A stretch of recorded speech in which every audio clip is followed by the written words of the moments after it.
Don't forget to subscribe. Afterwards, the wisest and most spiritual books from the greatest authors await you every day. And now buckle up, sit back and we'll begin.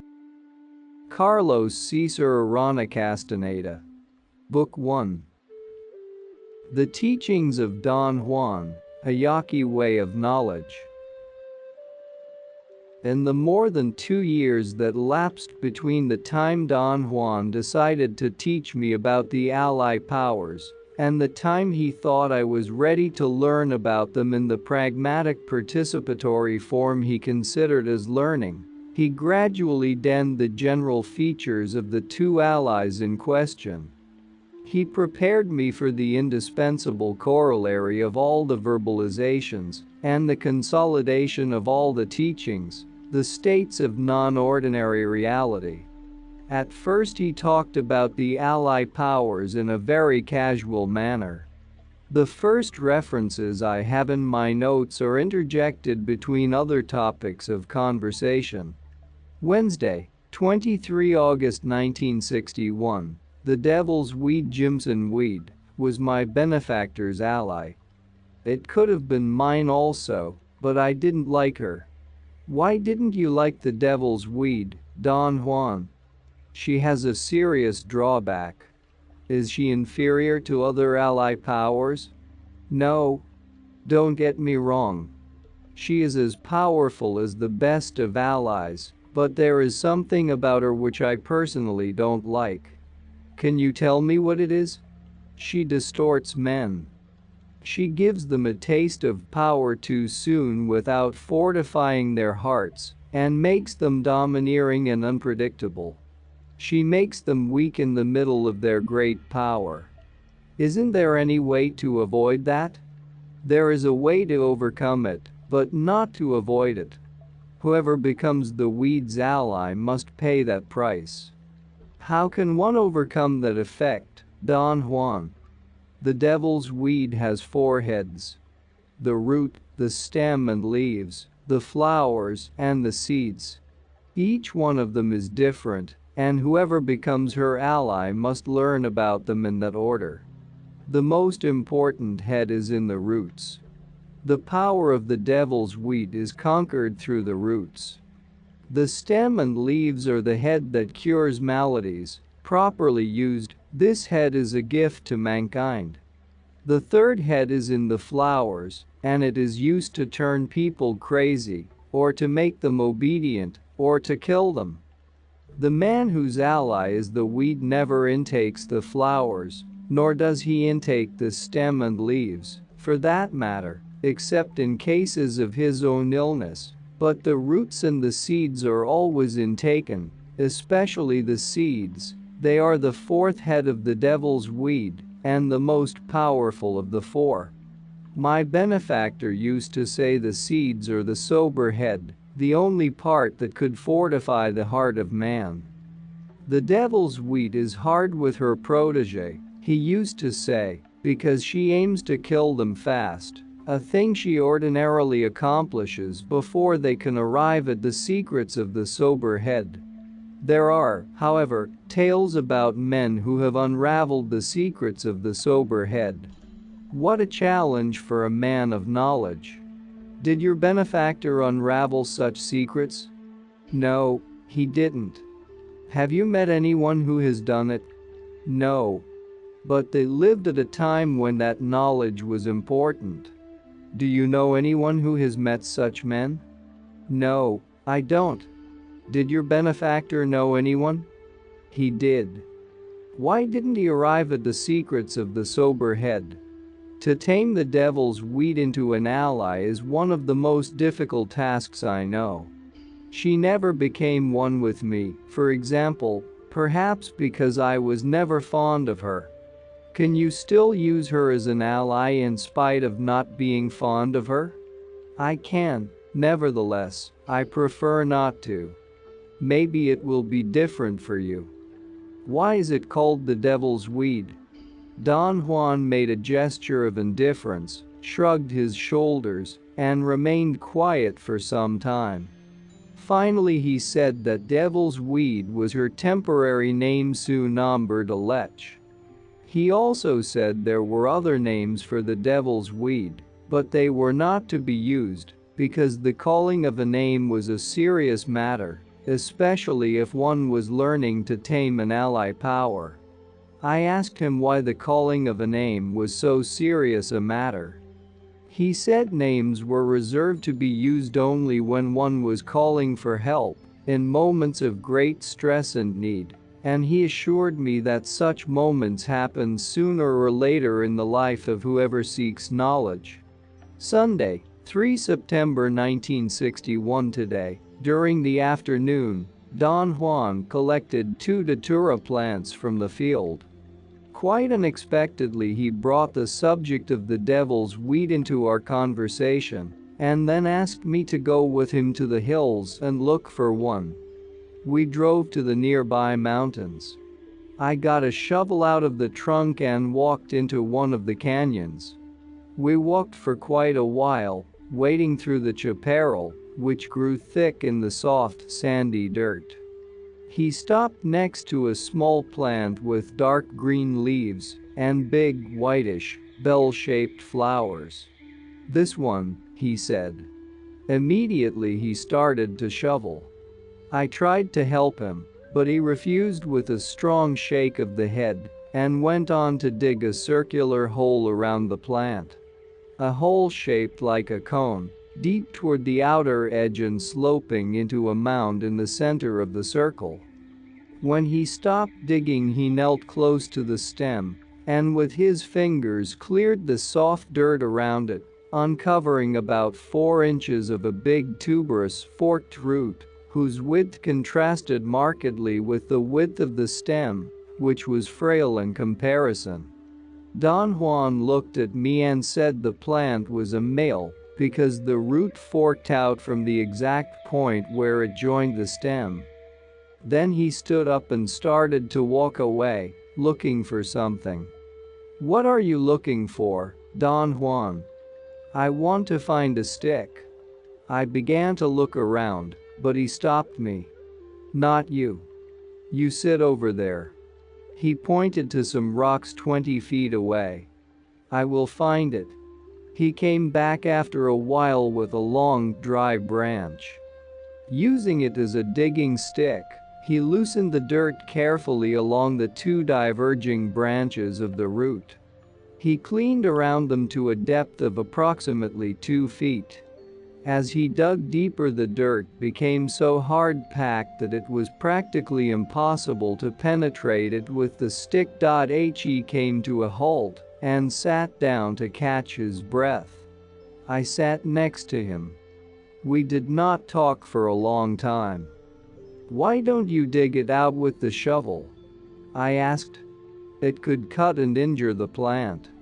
I had to get a stick that belonged to this area, so that, if I had struck the root, the injury wouldn't have been as bad as one caused by a shovel or a foreign object. "What kind of a stick did you get?" "Any dry branch of the palavered tree would do.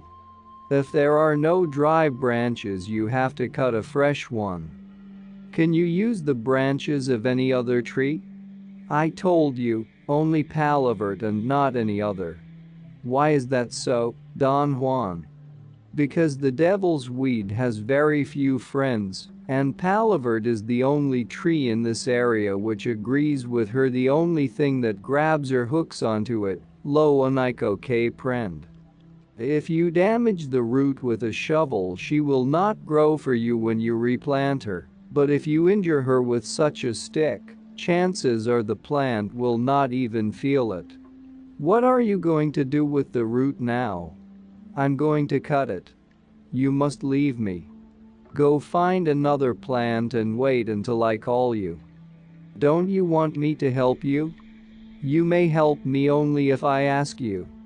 I walked away and started to look for another plant in order to fight the strong desire to sneak around and watch him.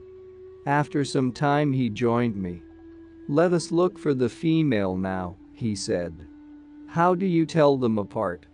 "The female is taller and grows above the ground, so it really looks like a small tree." The male is large and spreads out near the ground and looks more like a thick bush. Once we dig the female out, you will see it has a single root going for quite a way before it becomes a fork. The male, on the other hand, has a forked root joined to the stem. We looked together through the field of daturas. Then, pointing to a plant, he said, "That's a female." And he proceeded to dig it out as he had done the other. As soon as he had cleared the root, I was able to see that the root conformed to his prediction. I left him again when he was about to cut it. When we got to his house, he opened the bundle in which he had put the datura plants. He took the larger one, the male, first and washed it in a big metal tray. Very carefully he scrubbed all the dirt from the root, stem, and leaves. After that meticulous cleaning, he severed the stem from the root by making a superficial incision around the width of their juncture with a short, serrated knife, and by cracking them apart. He took the stem and separated every part of it by making individual heaps with leaves, flowers, and the prickly seed pods. He threw away everything that was dry or had been spoiled by worms, and kept only those parts that were complete. He tied together the 2 branches of the root with 2 pieces of string, cracked them in half after making a superficial cut at the joint, and got 2 pieces of root of equal size. He then took a piece of rough burlap cloth and placed in it first the 2 pieces of root tied together. On top of them, he put the leaves in a neat bunch, then the flowers, the seed pods, and the stem. He folded the burlap and made a knot with the corners.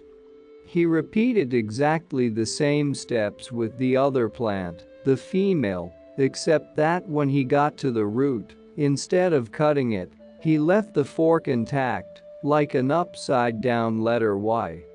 Then he placed all the parts in another cloth bundle. When he finished, it was already dark. Wednesday, 6 September 1961. Today, late in the afternoon, we returned to the topic of the devil's weed. "I think we should start with that weed again," Don Juan said suddenly. After a polite silence, I asked him, "What are you going to do with the plants?" "The plants I dug out and cut are mine," he said. "It is as though they were myself. With them I'm going to teach you the way to tame the devil's weed." "How will you do that?" "The devil's weed is divided into parts. Each one of these portions is different, each has its unique purpose and service." He opened his left hand and measured on the floor from the tip of his thumb to the tip of his 4th finger. "This is my portion. You will measure yours with your own hand. Now, to establish dominion over the devil's weed, you must begin by taking the first portion of the root.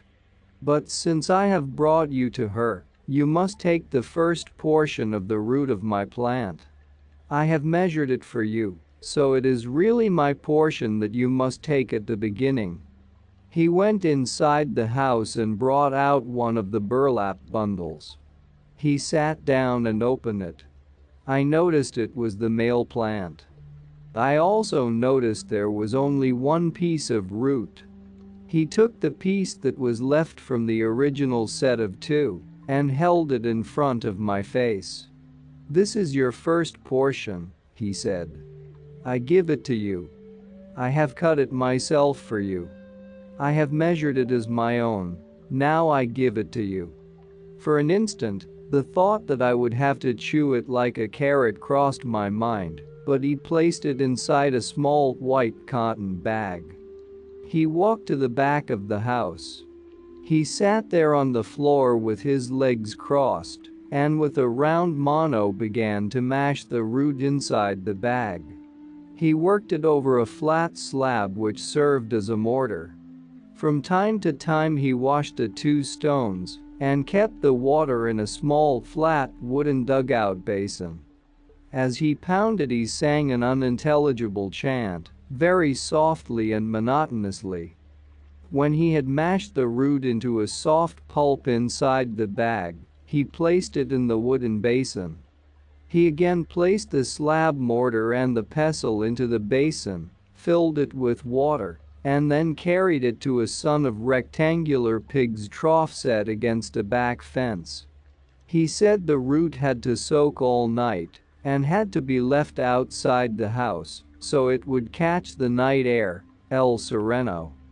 If tomorrow is a sunny, hot day, it will be an excellent omen, he said. Sunday, 10 September 1961. Thursday, 7 September was a very clear and hot day. Don Juan seemed very pleased with the good omen and repeated several times that the devil's wheat had probably liked me. The root had soaked all night, and about 10 a.m. we walked to the back of the house. He took the basin out of the trough, placed it on the ground, and sat next to it. He took the bag and rubbed it on the bottom of the basin. He held it a few inches above the water and squeezed its contents, then dropped the bag into the water. He repeated the same sequence 3 more times, then discarded the bag, tossing it into the trough, and left the basin in the hot sun. We came back to it 2 hours later. He brought with him a medium-sized kettle with boiling, yellowish water. He tipped the basin very carefully and emptied the top water, preserving the thick silt that had accumulated on the bottom. He poured the boiling water on the silt and left the basin in the sun again. This sequence was repeated 3 times at intervals of more than an hour. Finally, he poured out most of the water from the basin, tipped it to an angle to catch the late afternoon sun, and left it. When we returned hours later, it was dark. On the bottom of the basin there was a layer of gummy substance. It resembled a batch of half-cooked starch, whitish or light gray. There was perhaps a full teaspoon of it. He took the basin inside the house, and while he put some water on to boil, I picked out pieces of dirt the wind had blown into the silt. He laughed at me. "That little dirt won't hurt anybody." When the water was boiling, he poured about a cup of it into the basin. It was the same yellowish water he had used before. It dissolved the silt, making a sort of milky substance. "What kind of water is that, Don Juan?" "Water of fruits and flowers from the canyon." He emptied the contents of the basin into an old clay mug that looked like a flower pot.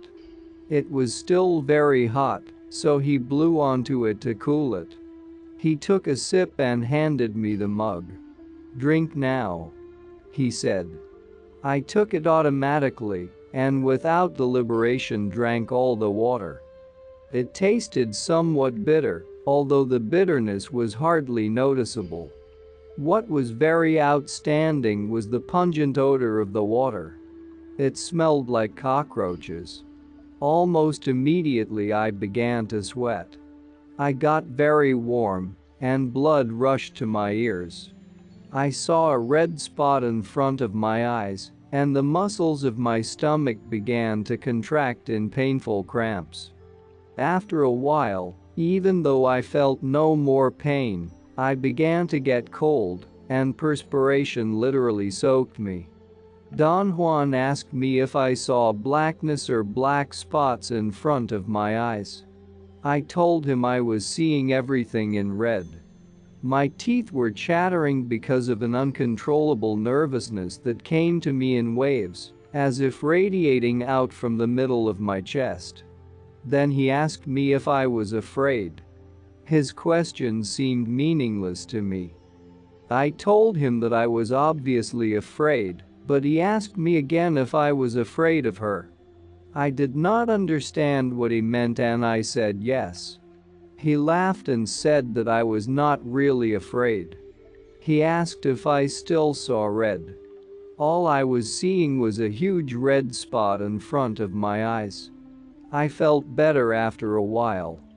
Gradually the nervous spasms disappeared, leaving only an aching, pleasant tiredness and an intense desire to sleep. I couldn't keep my eyes open, although I could still hear Don Juan's voice. I fell asleep. But the sensation of my being submerged in a deep red persisted all night. I even had dreams in red. I woke up on Saturday about 3 p.m. I had slept almost 2 days. I had a mild headache and an upset stomach, and very sharp, intermittent pains in my intestines. Except for that, everything else was like an ordinary waking. I found Don Juan sitting in front of his house dozing. He smiled at me. "Everything went fine the other night," he said. "You saw red and that's all that is important. What would have happened if I had not seen red? You would have seen black, and that is a bad sign." "Why is it bad?" "When a man sees black it means he is not made for the devil's weed, and he vomits his entrails out, all green and black." "Would he die?" "I don't think anyone would die, but he would be sick for a long time." "What happens to those who see red?" "They do not vomit, and the root gives them an effect of pleasure, which means they are strong and of violent nature, something that the weed likes. That is the way she entices. The only bad point is that men end up as slaves to the devil's weed in return for the power she gives them. But those are matters over which we have no control. Man lives only to learn. And if he learns it is because that is the nature of his lot, for good or bad." "What shall I do next, Don Juan?" "Next you must plant a shoot brot that I have cut from the other half of the first portion of root. You took half of it the other night, and now the other half must be put into the ground. It has to grow and seed before you can undertake the real task of taming the plant." "How will I tame her?" "The devil's weed is tamed through the root. Step by step, you must learn the secrets of each portion of the root. You must intake them in order to learn the secrets and conquer the power." "Are the different portions prepared in the same way you did the first one?" "No, each portion is different." "What are the specific effects of each portion?" "I already said, each teaches a different form of power. What you took the other night is nothing yet. Anyone can do that. But only the brujo can take the deeper portions. I can't tell you what they do because I don't know yet whether she will take you. We must wait." "When will you tell me, then?" "Whenever your plant has grown and seeded." "If the first portion can be taken by anyone, what is it used for?" "In a diluted form it is good for all the matters of manhood, old people who have lost their vigor, or young men who are seeking adventures, or even women who want passion." "You said the root is used for power only, but I see it's used for other matters besides power. Am I correct?" He looked at me for a very long time, with a steadfast gaze that embarrassed me. I felt my question had made him angry, but I couldn't understand why. "The weed is used only for power," he finally said in a dry, stern tone. "The man who wants his vigor back, the young people who seek to endure fatigue and hunger, the man who wants to kill another man, a woman who wants to be in heat, they all desire power. And the weed will give it to them. Do you feel you like her?" he asked after a pause. "I feel a strange vigor," I said, and it was true. I had noticed it on awakening and I felt it then. It was a very peculiar sensation of discomfort or frustration. My whole body moved and stretched with unusual lightness and strength. My arms and legs itched. My shoulders seemed to swell. The muscles of my back and neck made me feel like pushing or rubbing against trees. I felt I could demolish a wall by ramming it. We did not speak anymore. We sat on the porch for a while. I noticed that Don Juan was falling asleep. He nodded a couple of times, then he simply stretched his legs, lay on the floor with his hands behind his head, and went to sleep. I got up and went to the back of the house where I burned up my extra physical energy by clearing away the debris. I remembered his mentioning that he would like me to help him clean up at the back of his house. Later, when he woke up and came to the back, I was more relaxed. We sat down to eat, and in the course of the meal he asked me 3 times how I felt. Since this was a rarity, I finally asked, "Why do you worry about how I feel, Don Juan? Do you expect me to have a bad reaction from drinking the juice?" He laughed. I thought he was acting like a mischievous boy who has set up a prank and checks from time to time for the results. Still laughing, he said, "You don't look sick. A while ago you even talked rough to me." "I did not, Don Juan," I protested. "I don't ever recall talking to you like that." I was very serious on that point because I did not remember that I had ever felt annoyed with him. "You came out in her defense," he said. "In whose defense?" "You were defending the devil's weed. You sounded like a lover already."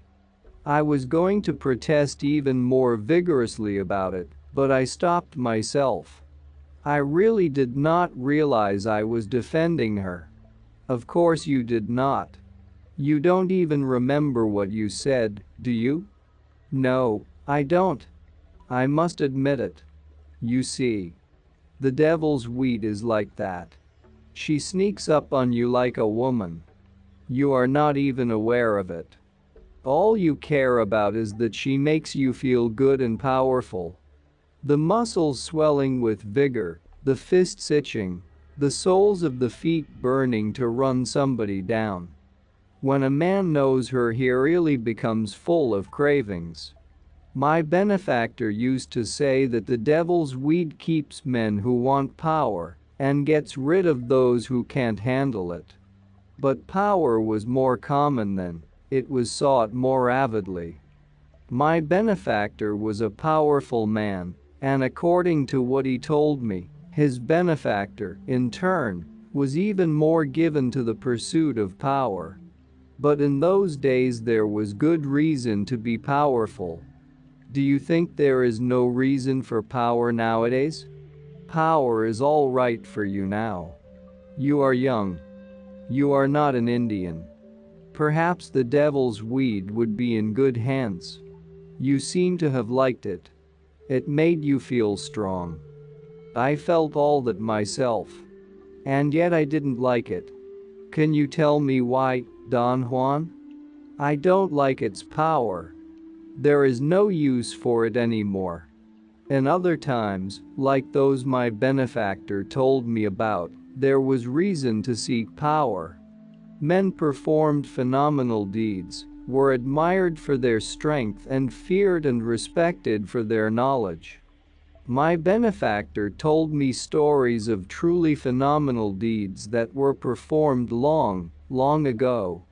But now we, the Indians, do not seek that power anymore. Nowadays, the Indians use the weed to rub themselves. They use the leaves and flowers for other matters. They even say it cures their boils. But they do not seek its power, a power that acts like a magnet, more potent and more dangerous to handle as the root goes deeper into the ground. When one arrives to a depth of 4 yards and they say some people have, one finds the seat of permanent power, power without end.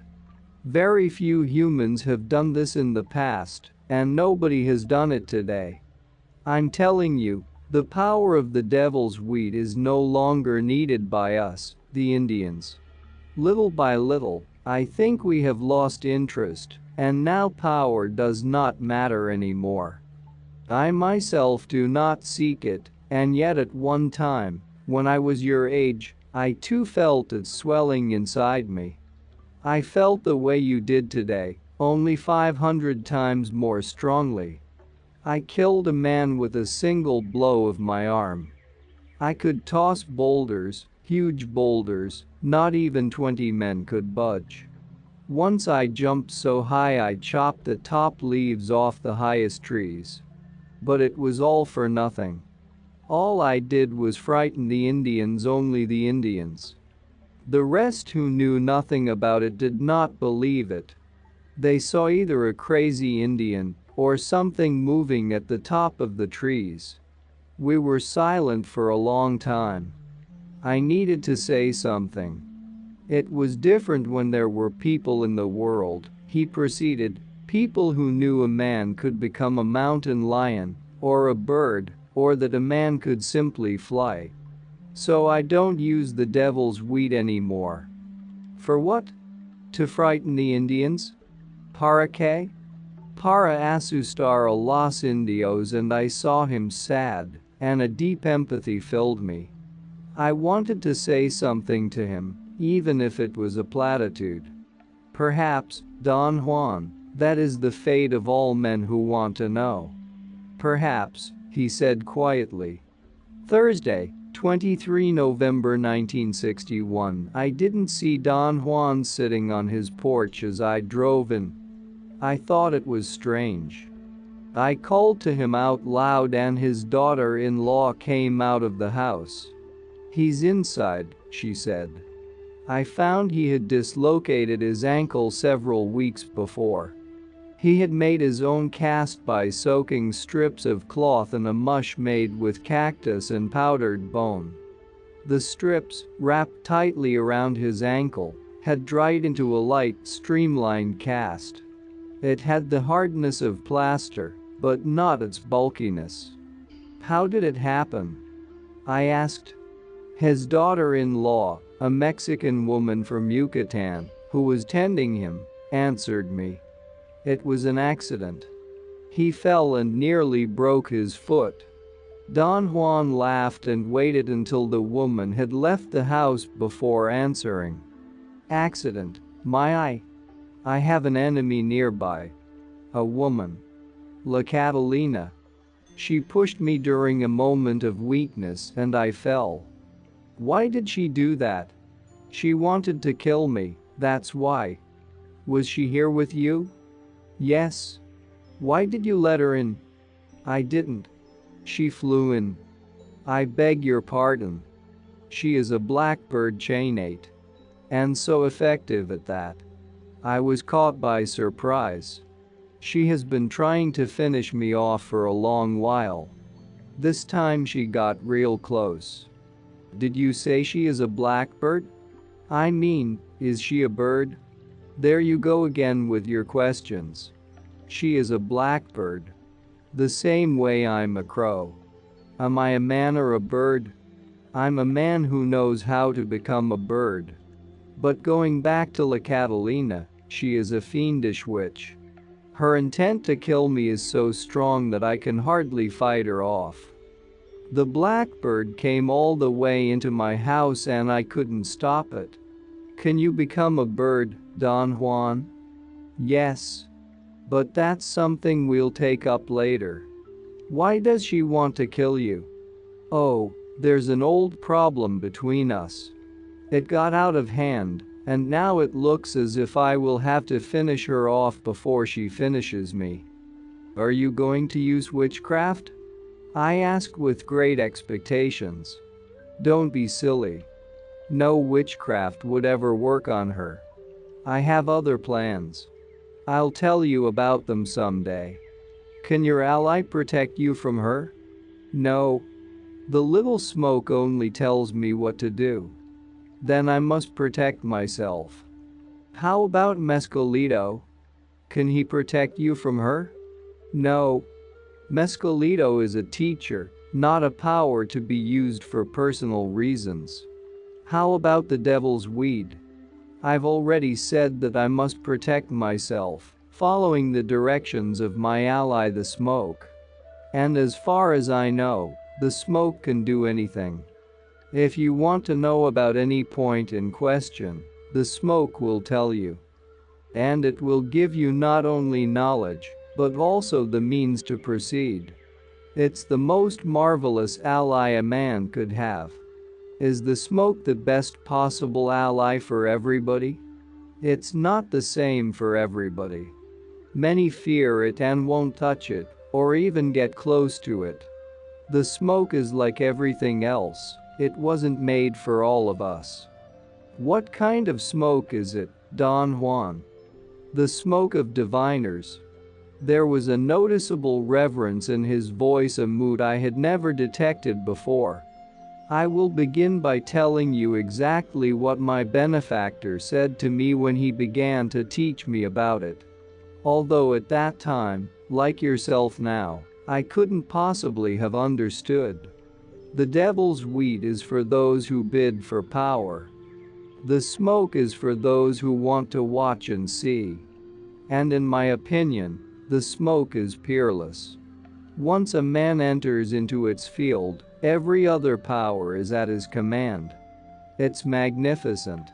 Of course, it takes a lifetime. It takes years alone to become acquainted with its two vital parts: the pipe and the smoke mixture. The pipe was given to me by my benefactor, and after so many years of fondling it, it has become mine. It has grown into my hands. To turn it over to your hands, for instance, will be a real task for me, and a great accomplishment for you if we succeed. The pipe will feel the strain of being handled by someone else, and if one of us makes a mistake, there won't be any way to prevent the pipe from bursting open by its own force, or escaping from our hands to shatter, even if it falls on a pile of straw. If that ever happens, it would mean the end of us both. Particularly of me. The smoke would turn against me in unbelievable ways. How could it turn against you if it's your ally?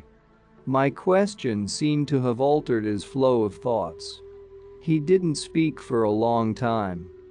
The difficulty of the ingredients, he proceeded suddenly, makes the smoke mixture one of the most dangerous substances I know. No one can prepare it without being coached. It is deadly poisonous to anyone except the smoke's protege. Pipe and mixture ought to be treated with intimate care. And the man attempting to learn must prepare himself by leading a hard, quiet life.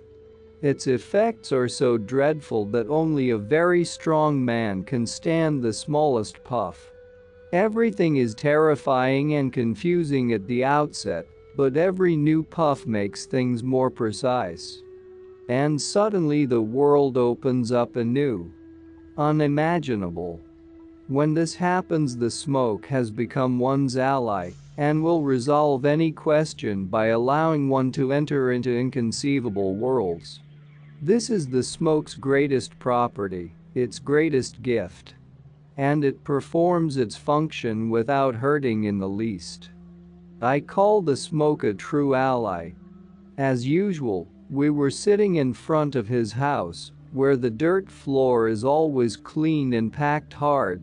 He suddenly got up and went inside the house. After a few moments he returned with a narrow bundle and sat down again. "This is my pipe," he said. He leaned over towards me and showed me a pipe he drew out of a sheath made of green canvas.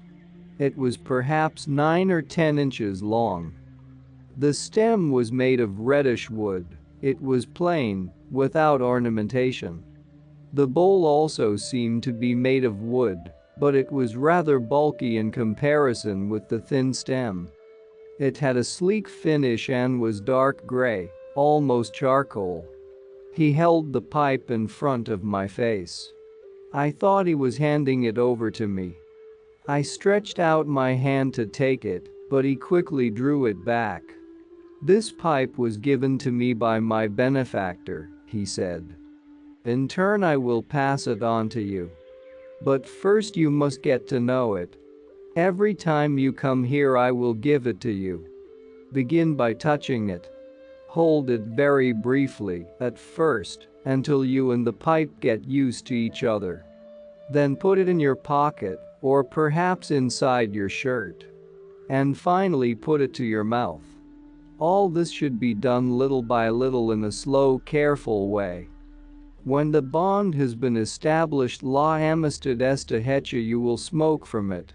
If you follow my advice and don't rush, the smoke may become your preferred ally too. He handed me the pipe, but without letting go of it. I stretched my right arm towards it. With both hands, he said. I touched the pipe with both hands for a very brief moment. He did not extend it to me all the way so that I could grasp it, but only far enough for me to touch it. Then he pulled it back. The first step is to like the pipe. That takes time. Can the pipe dislike me? No. The pipe cannot dislike you, but you must learn to like it, so that when the time of smoking comes for you, the pipe will help you to be unafraid. What do you smoke, Don Juan? This. He opened his collar and exposed to view a small bag he kept under his shirt, which hung from his neck like a medallion. He brought it out, untied it, and very carefully poured some of its contents into the palm of his hand. As far as I could tell, the mixture looked like finely shredded tea leaves, varying in color from dark brown to light green, with a few specks of bright yellow. He returned the mixture to the bag, closed the bag, tied it with a leather string, and put it under his shirt again. What kind of mixture is it? There are lots of things in it. To get all the ingredients is a very difficult undertaking. One must travel afar. The little mushrooms Los Honguitos needed to prepare the mixture grow only at certain times of the year, and only in certain places. Do you have a different mixture for each type of aid you need? No. There is only one smoke, and there is no other like it. He pointed to the bag hanging against his chest, and lifted the pipe which was resting between his legs. These two are one. One cannot go without the other. This pipe and the secret of this mixture belong to my benefactor. They were handed down to him in the same way my benefactor gave them to me. The mixture, although difficult to prepare, is replenishable. Its secret lies in its ingredients and in the way they are treated and mixed. The pipe, on the other hand, is a lifetime affair. It must be looked after with infinite care. It is hardy and strong, but it should never be struck or knocked about. It should be handled with dry hands, never when the hands are sweaty, and should be used only when one is alone. And no one, absolutely no one, should ever see it, unless you mean to give it to somebody. That is what my benefactor taught me, and that is the way I have dealt with the pipe all my life. What would happen if you should lose or break the pipe? He shook his head very slowly and looked at me. I would die. Are all the sorcerers' pipes like yours? Not all of them have pipes like mine. But I know some men who do. Can you yourself make a pipe like this one, Don Juan? I insisted. Suppose you did not have it, how could you give me one if you wanted to do so? If I didn't have the pipe, I could not, nor would I, want to give one. I would give you something else instead. He seemed to be somehow cross at me. He placed his pipe very carefully inside the sheath, which must have been lined with a soft material, because the pipe, which fitted tightly, slid in very smoothly. He went inside the house to put his pipe away. Are you angry at me, Don Juan? I asked when he returned. He seemed surprised at my question. No. I'm never angry at anybody. No human being can do anything important enough for that. You get angry at people when you feel that their acts are important. I don't feel that way any longer. Tuesday, 26 December 1961. The specific time to replant the shoot, as Don Juan called the root, was not set, although it was supposed to be the next step in taming the plant power. I arrived at Don Juan's house on Saturday, 23 December, early in the afternoon. We sat in silence for some time, as usual. The day was warm and cloudy. It had been months since he had given me the first portion. "It is time to return the weed to the earth," he said suddenly. "But first I am going to fix a protection for you. You will keep it and guard it, and it is for you alone to see. Since I am going to fix it, I will also see it. That is not good, because, as I told you, I am not fond of the devil's weed. We are not one.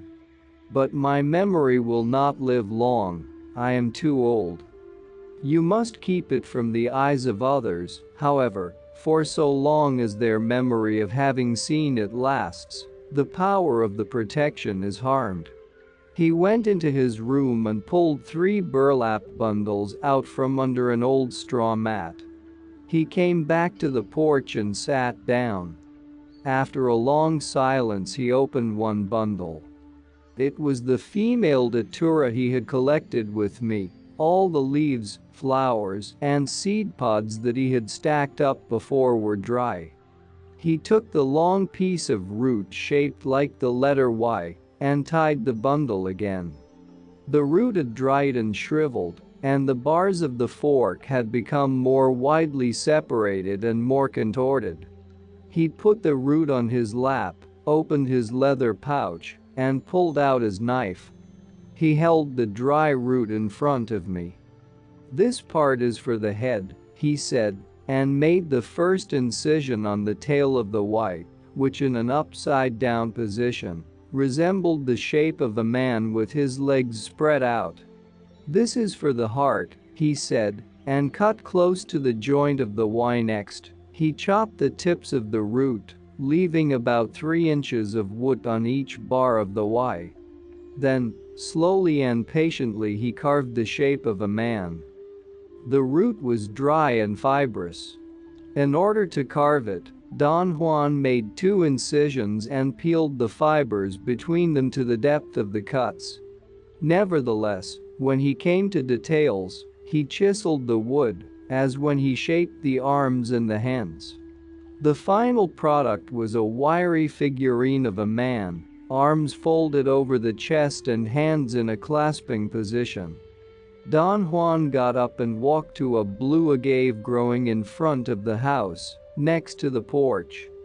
He took the hard thorn of one of the center, pulpy leaves, bent it, and rotated it 3 or 4 times. The circular motion almost detached it from the leaf. It hung loose. He bit on it, or rather, he held it between his teeth and yanked it out. The thorn came out from the pulp, bringing with it a white tail, 2 feet long. Still holding the thorn between his teeth, Don Juan twisted the fibers together between the palms of his hands and made a string, which he wrapped around the figurine's legs to bring them together. He encircled the lower part of the body until the string was all used up. Then very skillfully he worked the thorn like an awl inside the front part of the body under the folded arms, until the sharp tip emerged as though popping out of the figurine's hands. He used his teeth again and, by pulling gently, brought the thorn nearly all the way out. It looked like a long spear protruding from the figure's chest. Without looking at the figure anymore, Don Juan placed it inside his leather pouch. He seemed exhausted from the effort. He lay down on the floor and fell asleep. It was already dark when he woke up. We ate the groceries I had brought him and sat on the porch for a while longer. Then Don Juan walked to the back of the house, carrying the 3 burlap bundles. He cut twigs and dry branches and started a fire. We sat in front of it comfortably, and he opened all 3 bundles. Besides the one containing the dry pieces of the female plant, there was another with all that was left of the male plant, and a third, bulky one containing green, freshly cut pieces of datura. Don Juan went to the pig's trough and came back with a stone mortar, a very deep one that looked more like a pot whose bottom ended in a soft curve. He made a shallow hole and set the mortar firmly on the ground. He put more dry twigs on the fire, then took the 2 bundles with the dry pieces of male and female plants and emptied them into the mortar all at once. He shook the burlap to make sure that all the debris had fallen into the mortar. From the 3rd bundle he extracted 2 fresh pieces of datura root. "I am going to prepare them just for you," he said. "What kind of a preparation is it, Don Juan?" "One of these pieces comes from a male plant, the other from a female plant. This is the only time that 2 plants should be put together. The pieces come from a depth of 1 yard. He mashed them inside the mortar with even strokes of the pestle. As he did so, he chanted in a low voice, which sounded like a rhyme's monotonous hum. The words were unintelligible to me. He was absorbed in his task. When the roots were completely mashed, he took some datura leaves from the bundle. They were clean and freshly cut, and all were intact and free of wormholes and cuts. He dropped them into the mortar one at a time. He took a handful of datura flowers and dropped them also into the mortar in the same deliberate manner. I counted 14 of each. Then he got a bunch of fresh green seed pods which had all their spikes and were not open. I could not count them because he dropped them into the mortar all at once, but I assumed that there were also 14 of them. He added 3 stems of datura without any leaves. They were dark red and clean, and seemed to have belonged to large plants, judging by their multiple ramifications. After all these items had been put into the mortar, he mashed them to a pulp with the same even strokes. At a certain moment he tipped the mortar over, and with his hand scooped the mixture into an old pot. He stretched out his hand to me, and I thought he wanted me to dry it. Instead, he took my left hand and with a very fast motion, separated the middle and 4th fingers as far as he could. Then, with the point of his knife, he stabbed me right in between the 2 fingers and ripped downwards on the skin of the 4th finger. He acted with so much skill and speed that when I jerked my hand away it was deeply cut, and the blood was flowing abundantly. He grabbed my hand again, placed it over the pot, and squeezed it to force more blood out. My arm got numb. I was in a state of shock, strangely cold and rigid, with an oppressive sensation in my chest and ears. I felt I was sliding down on my seat. I was fainting. He let go my hand and stirred the contents of the pot. When I recovered from the shock, I was really angry with him. It took me quite some time to regain my composure. He set up 3 stones around the fire and placed the pot on top of them. To all the ingredients he added something that I took to be a big chunk of carpenter's glue and a pot of water, and let all that boil. Datura plants have, by themselves, a very peculiar odor. Combined with the carpenter's glue, which gave off a strong odor when the mixture began to boil, they created so pungent a vapor that I had to fight not to vomit. The mix boiled for a long time as we sat there motionless in front of it. At times, when the wind blew the vapor in my direction, the stench enveloped me, and I held my breath in an effort to avoid it. Don Juan opened his leather pouch and took the figurine out. He handed it to me carefully and told me to place it inside the pot without burning my hands. I let it slip gently into the boiling mush. He got out his knife, and for a second I thought he was going to slash me again. Instead, he pushed the figurine with the tip of the knife and sank it. He watched the mush boil for a while longer, and then began to clean the mortar. I helped him. When we had finished, he set the mortar and pestle against a fence.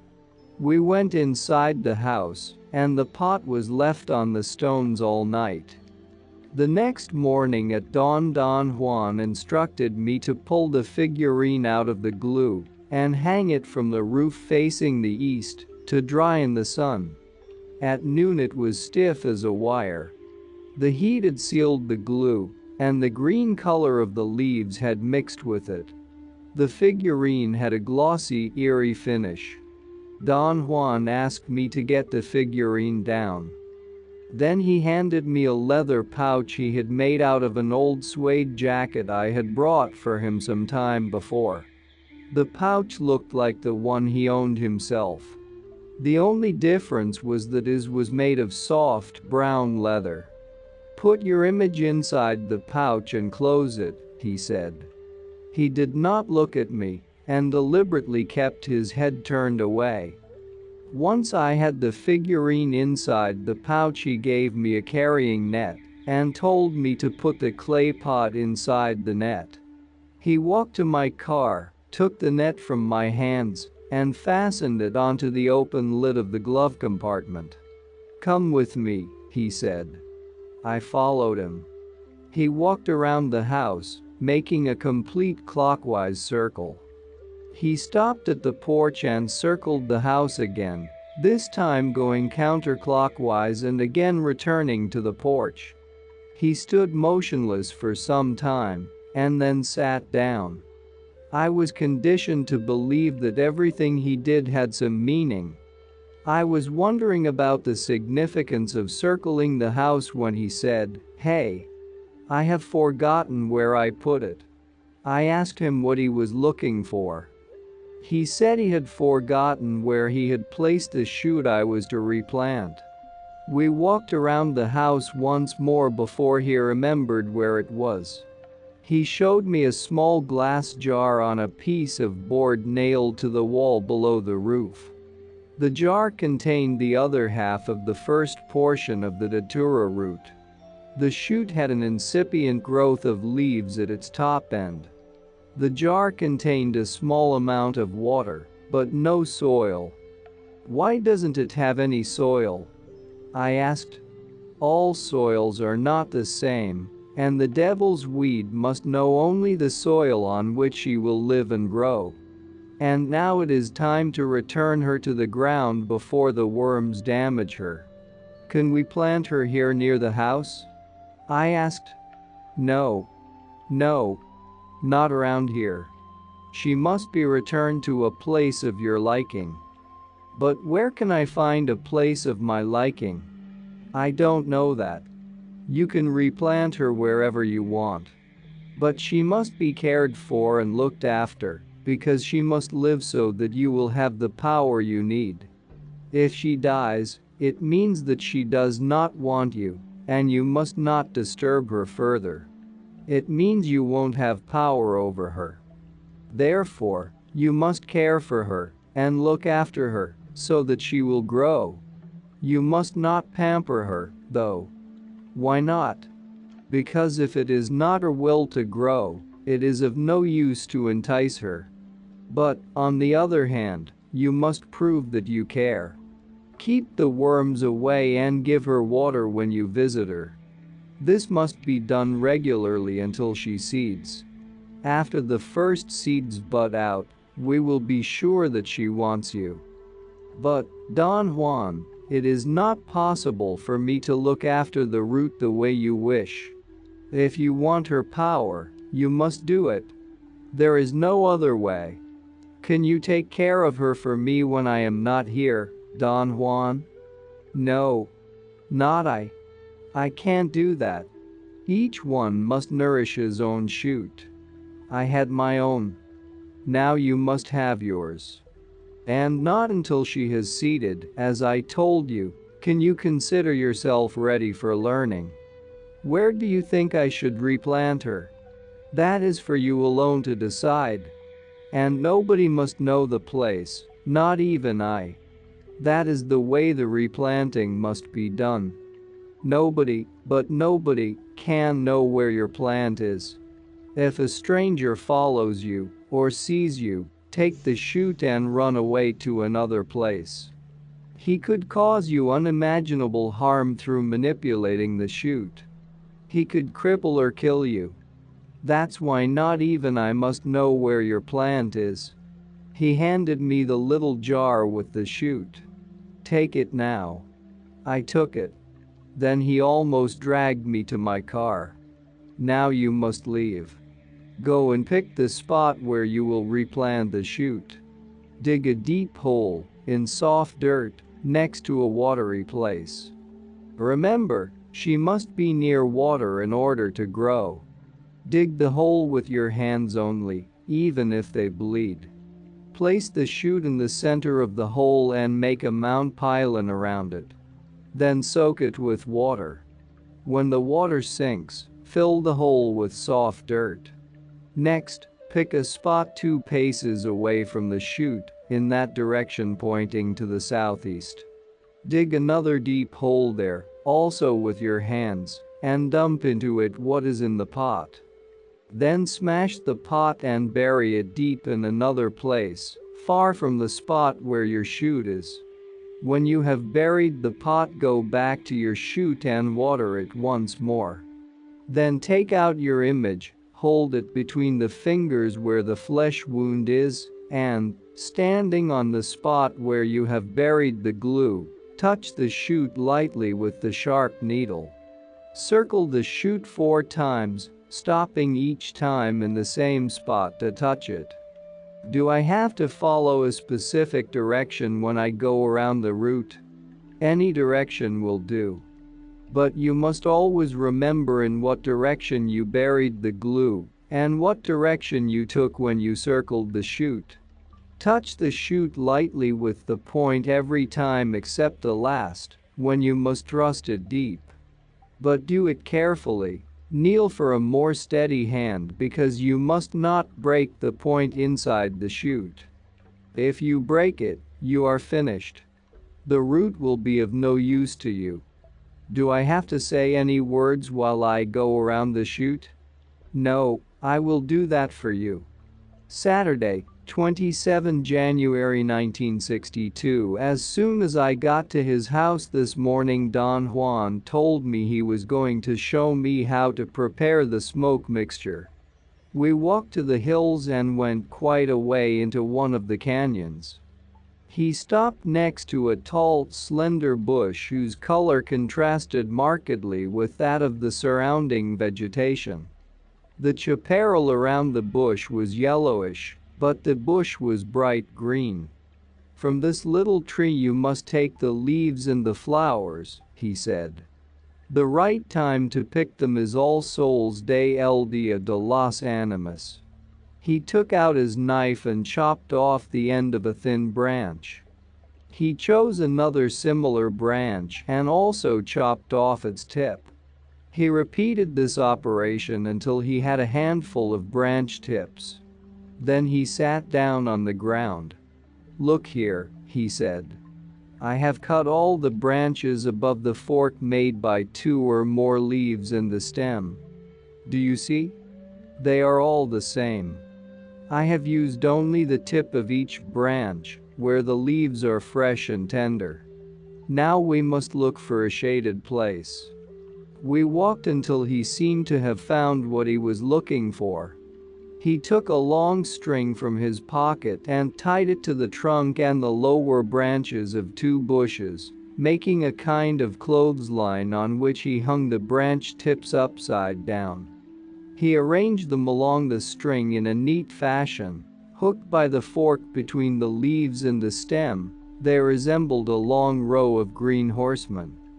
"One must see that the leaves dry in the shade," he said. "The place must be secluded and difficult to get to. That way the leaves are protected. They must be left to dry in a place where it would be almost impossible to find them. After they have dried, they must be put in a bundle and sealed." He picked up the leaves from the string and threw them into the nearby shrubs. Apparently he had intended only to show me the procedure. We continued walking, and he picked 3 different flowers, saying they were part of the ingredients and were supposed to be gathered at the same time.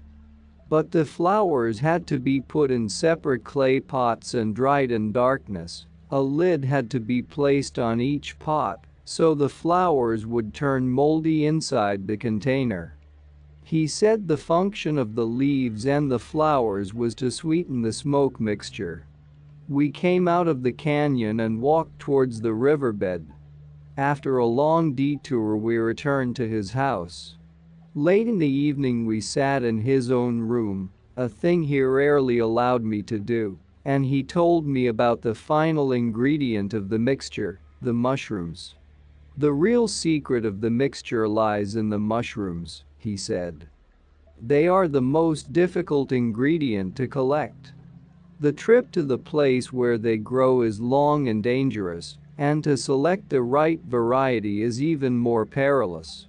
There are other kinds of mushrooms growing alongside which are of no use. They would spoil the good ones if they were dried together. It takes time to know the mushrooms well in order not to make a mistake. Serious harm will result from using the wrong kind, harm to the man and to the pipe. I know of men who have dropped dead from using the foul smoke. As soon as the mushrooms are picked, they are put inside a gourd, so there is no way to recheck them. You see, they have to be torn to shreds in order to make them go through the narrow neck of the gourd." "How long do you keep the mushrooms inside the gourd?" "For a year. All the other ingredients are also sealed for a year. Then equal parts of them are measured and ground separately into a very fine powder. The little mushrooms don't have to be ground because they become a very fine dust by themselves. All one needs to do is to mash the chunks. 4 parts of mushrooms are added to 1 part of all the other ingredients together. Then they are all mixed and put into a bag like mine." He pointed to the little sack hanging under his shirt. "Then all the ingredients are gathered again, and after they have been put to dry, you are ready to smoke the mixture you have just prepared. In your own case, you will smoke next year. And the year after that, the mixture will be all yours because you will have gathered it by yourself. The first time you smoke, I will light the pipe for you. You will smoke all the mixture in the bowl and wait. The smoke will come. You will feel it. It will set you free to see anything you want to see. Properly speaking, it is a matchless ally. But whoever seeks it must have an intent and a will beyond reproach. He needs them because he has to intend and will his return, or the smoke will not let him come back. Second, he must intend and will to remember whatever the smoke allowed him to see, otherwise it will be nothing more than a piece of fog in his mind." Saturday, 8 April 1962. In our conversations, Don Juan consistently used or referred to the phrase "man of knowledge," but never explained what he meant by it. I asked him about it. "A man of knowledge is one who has followed truthfully the hardships of learning," he said. "A man who has, without rushing or without faltering, gone as far as he can in unraveling the secrets of power and knowledge." Can anyone be a man of knowledge? No, not anyone. Then what must a man do to become a man of knowledge? He must challenge and defeat his 4 enemies. Will he be a man of knowledge after defeating these 4 enemies? Yes. A man can call himself a man of knowledge only if he is capable of defeating all 4 of them. Then, can anybody who defeats these enemies be a man of knowledge? Anybody who defeats them becomes a man of knowledge, but are there any special requirements a man must fulfill before fighting with these enemies? No. Anyone can try to become a man of knowledge. Very few men actually succeed, but that is only natural. The enemies a man encounters on the path of learning to become a man of knowledge are truly formidable. Most men succumb to them. What kind of enemies are they, Don Juan? He refused to talk about the enemies. He said it would be a long time before the subject would make any sense to me. I tried to keep the topic alive and asked him if he thought I could become a man of knowledge. He said no man could possibly tell that for sure. But I insisted on knowing if there were any clues he could use to determine whether or not I had a chance of becoming a man of knowledge. He said it would depend on my battle against the 4 enemies, whether I could defeat them or would be defeated by them, but it was impossible to foretell the outcome of that fight. I asked him if he could use witchcraft or divination to see the outcome of the battle. He flatly stated that the result of the struggle could not be foreseen by any means, because becoming a man of knowledge was a temporary thing. When I asked him to explain this point, he replied, "To be a man of knowledge has no permanence. One is never a man of knowledge, not really. Rather, one becomes a man of knowledge for a very brief instant, after defeating the 4 natural enemies. You must tell me, Don Juan, what kind of enemies they are." He did not answer. I insisted again, but he dropped the subject and started to talk about something else. Sunday, 15 April 1962. As I was getting ready to leave, I decided to ask him once more about the enemies of a man of knowledge. I argued that I could not return for some time, and it would be a good idea to write down what he had to say, and then think about it while I was away. He hesitated for a while, but then began to talk. When a man starts to learn, he is never clear about his objectives. His purpose is faulty, his intent is vague. He hopes for rewards that will never materialize, for he knows nothing of the hardships of learning. He slowly begins to learn bit by bit at first, then in big chunks. And his thoughts soon clash. What he learns is never what he pictured or imagined, and so he begins to be afraid. Learning is never what one expects. Every step of learning is a new task, and the fear the man is experiencing begins to mount mercilessly, unyieldingly. His purpose becomes a battlefield. And thus he has tumbled upon the first of his natural enemies, fear. A terrible enemy, treacherous and difficult to overcome. It remains concealed at every turn of the way, prowling, waiting. And if the man, terrified in its presence, runs away, his enemy will have put an end to his quest. What will happen to the man if he runs away in fear? Nothing happens to him except that he will never learn. He will never become a man of knowledge. He will perhaps be a bully or a harmless, scared man. At any rate, he will be a defeated man. His first enemy will have put an end to his cravings. And what can he do to overcome fear? The answer is very simple. He must not run away. He must defy his fear, and in spite of it, he must take the next step in learning, and the next, and the next. He must be fully afraid, and yet he must not stop. That is the rule. And a moment will come when his first enemy retreats. The man begins to feel sure of himself. His intent becomes stronger. Learning is no longer a terrifying task. When this joyful moment comes, the man can say without hesitation that he has defeated his first natural enemy. Does it happen at once, Don Juan, or little by little? It happens little by little, and yet the fear is vanquished suddenly and fast. But won't the man be afraid again if something new happens to him? No. Once a man has vanquished fear, he is free from it for the rest of his life because, instead of fear, he has acquired clarity, a clarity of mind which erases fear. By then a man knows his desires, he knows how to satisfy those desires. He can anticipate the new steps of learning, and a sharp clarity surrounds everything. The man feels that nothing is concealed, and thus he has encountered his second enemy. Clarity. That clarity of mind, which is so hard to obtain, dispels fear, but also blinds. It forces the man never to doubt himself. It gives him the assurance he can do anything he pleases, for he sees clearly into everything. And he is courageous because he is clear, and he stops at nothing because he is clear.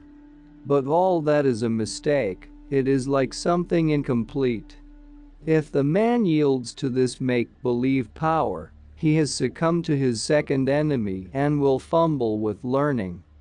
He will rush when he should be patient, or he will be patient when he should rush. And he will fumble with learning until he winds up incapable of learning anything more. What becomes of a man who is defeated in that way, Don Juan? Does he die as a result? No, he doesn't die.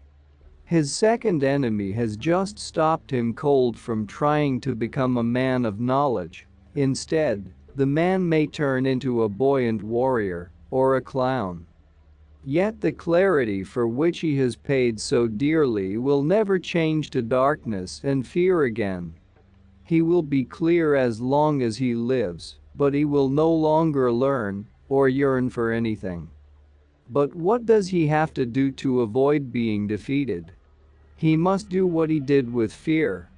He must defy his clarity and use it only to see, and wait patiently and measure carefully before taking new steps. He must think, above all, that his clarity is almost a mistake. And a moment will come when he will understand that his clarity was only a point before his eyes. And thus he will have overcome his second enemy, and will arrive at a position where nothing can harm him anymore. This will not be a mistake. It will not be only a point before his eyes. It will be true power. He will know at this point that the power he has been pursuing for so long is finally his. He can do with it whatever he pleases. His ally is at his command. His wish is the rule. He sees all that is around him. But he has also come across his third enemy. Power. Power is the strongest of all enemies.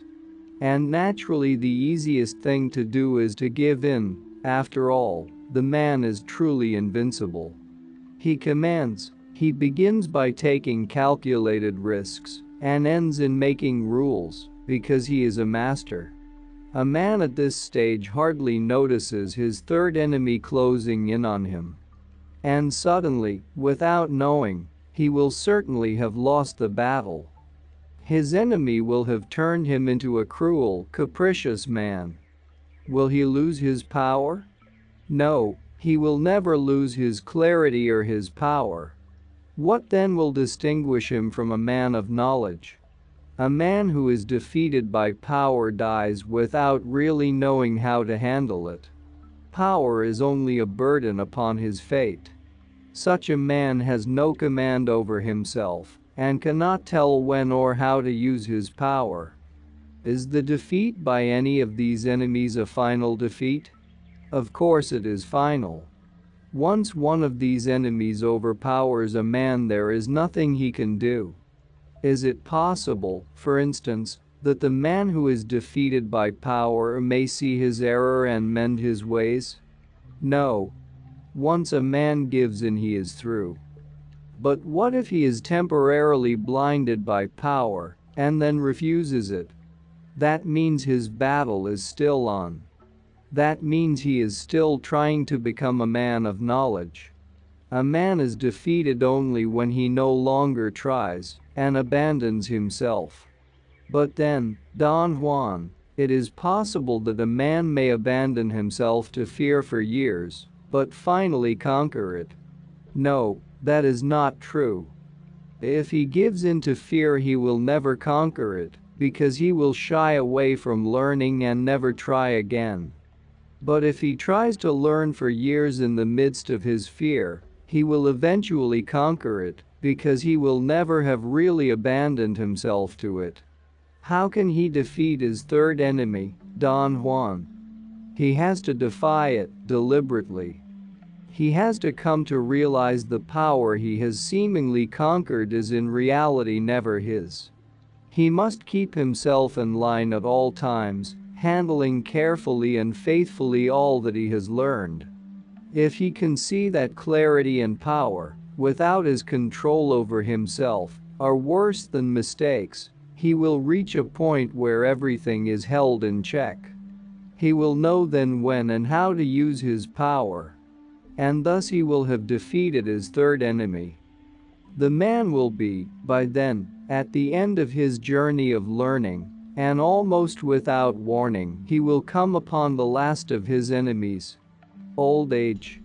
This enemy is the cruelest of all, the one he won't be able to defeat completely, but only fight away. This is the time when a man has no more fears, no more impatient clarity of mind, a time when all his power is in check, but also the time when he has an unyielding desire to rest. If he gives in totally to his desire to lie down and forget, if he soothes himself in tiredness, he will have lost his last round, and his enemy will cut him down into a feeble old creature.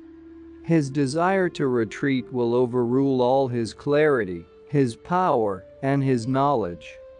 But if the man sloughs off his tiredness and lives his fate through, he can then be called a man of knowledge, if only for the brief moment when he succeeds in fighting off his last invincible enemy. That moment of clarity, power, and knowledge is enough.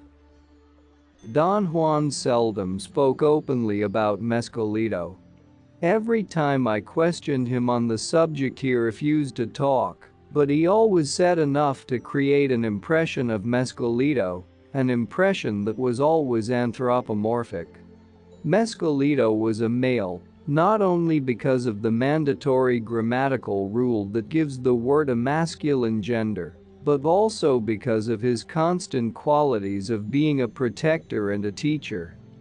Don Juan reaffirmed these characteristics in various forms every time we talked. Sunday, 24 December 1961. The devil's weed has never protected anyone. She serves only to give power. Mescalito, on the other hand, is gentle, like a baby. But you said Mescalito is terrifying at times. Of course he is terrifying, but once you get to know him, he is gentle and kind. How does he show his kindness? He is a protector and a teacher. How does he protect? You can keep him with you at all times, and he will see that nothing bad happens to you. How can you keep him with you at all times? In a little bag, fastened under your arm or around your neck with a string. Do you have him with you? No, because I have an ally. But other people do. What does he teach? He teaches you to live properly. How does he teach? He shows things and tells what is what in Zeno las cosas y dice lo que son. How? You will have to see for yourself. Tuesday, 30 January 1962. What do you see when Mescalito takes you with him, Don Juan? Such things are not for ordinary conversation. I can't tell you that. Would something bad happen to you if you told? Mescalito is a protector, a kind, gentle protector, but that does not mean you can make fun of him. Because he is a kind protector, he can also be horror itself with those he does not like. I do not intend to make fun of him. I just want to know what he makes other people do or see. I described to you all that Mescalito made me see, Don Juan. With you it is different, perhaps because you don't know his ways. You have to be taught his ways as a child is taught how to walk. How long do I still have to be taught? Until he himself begins to make sense to you. And then you will understand by yourself. You won't have to tell me anything anymore. Can you just tell me where Mescalito takes you? I can't talk about it. All I want to know is if there is another world to which he takes people. There is. Is it heaven? The Spanish word for heaven is cielo, but that also means sky. He takes you through the sky cielo. I mean, is it heaven cielo where God is? You are being stupid now. I don't know where God is.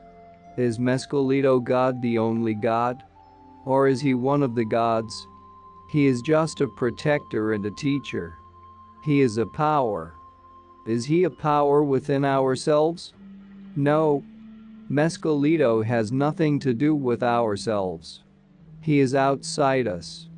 Then everyone who takes Mescalito must see him in the same form. No, not at all. He is not the same for everybody. Thursday, 12 April 1962. Why don't you tell me more about Mescalito, Don Juan? There is nothing to tell. There must be thousands of things I should know before I encounter him again. No. Perhaps for you there is nothing you have to know. As I have already told you, he is not the same for everyone. I know, but still I'd like to know how others feel about him. The opinion of those who care to talk about him is not worth much. You will see. You will probably talk about him up to a certain point, and from then on you will never discuss him.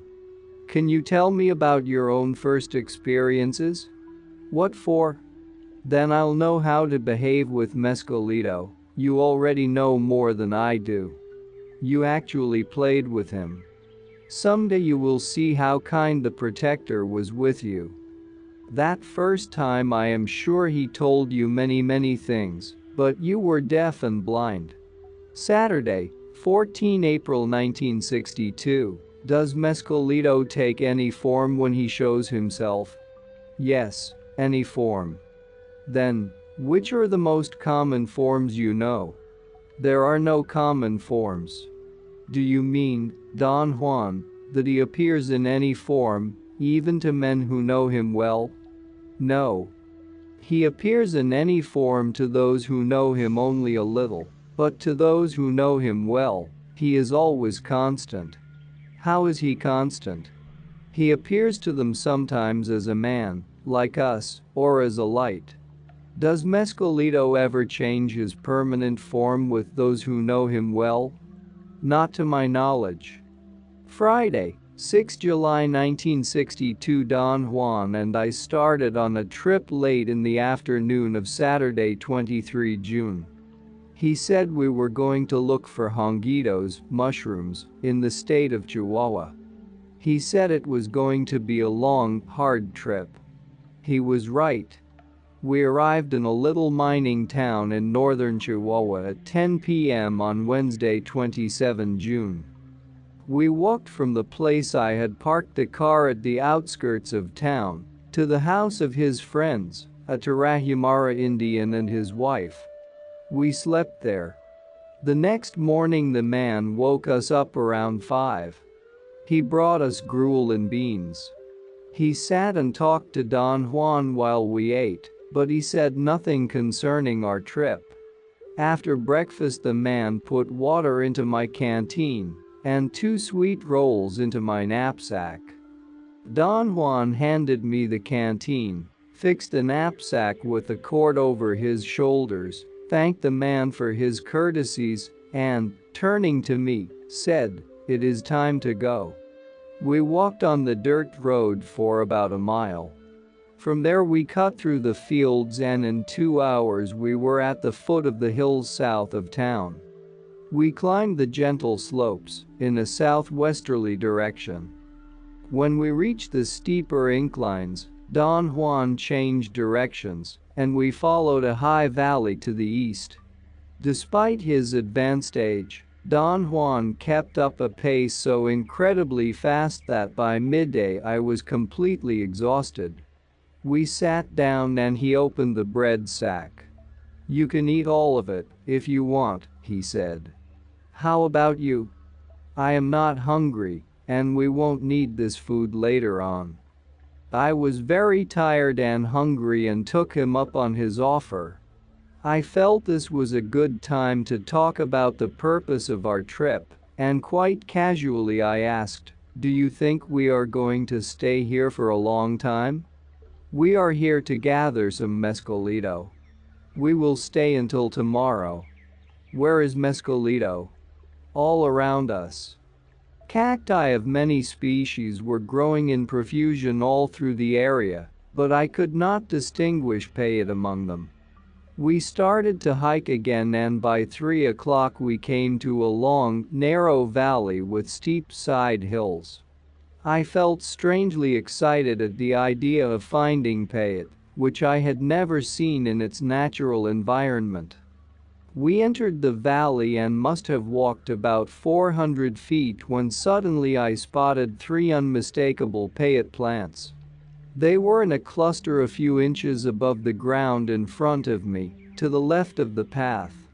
They looked like round, pulpy, green roses. I ran towards them, pointing them out to Don Juan. He ignored me and deliberately kept his back turned as he walked away. I knew I had done the wrong thing, and for the rest of the afternoon we walked in silence, moving slowly on the flat valley floor, which was covered with small, sharp-edged rocks.